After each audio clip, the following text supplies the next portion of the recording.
За вториот круг на председателските избори, бројот на болните што ќе гласаат дома во регионот од 600 е зголемен на 890, односно за речиси 50%.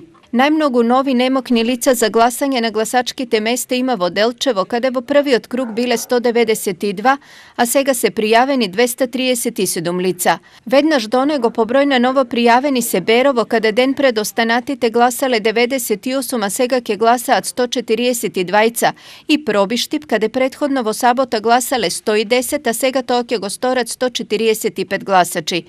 Во останатите општини бројот на пријавени за гласање предходно и сега изгледа вака. Во Штип предходно имало 60, сега 92. Пехчево предходно 46, сега 63. Каменица 26, сега 38. Кочани 57, сега 74. Виница 36, сега 61. Карбинци 5, сега 15.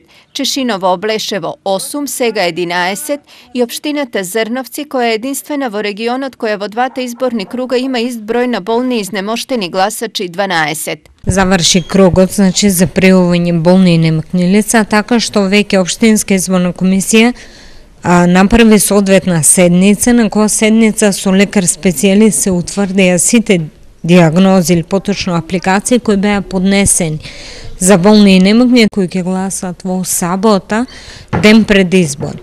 Во сабота ми гласа и затвора, значи КПД Штип, бидејќи овде е регионален овој затвор, така да што како бројот на затвореници и избирачкиот список доаѓаат со доверливиот материјал или со кочан. Минатиот изборен круг ден пред сите гласаа и 198 осуденици од Штипскиот затвор. Колкав ќе биде нивниот број на 4 мај ќе се знае по добивањето на доверливиот материјал.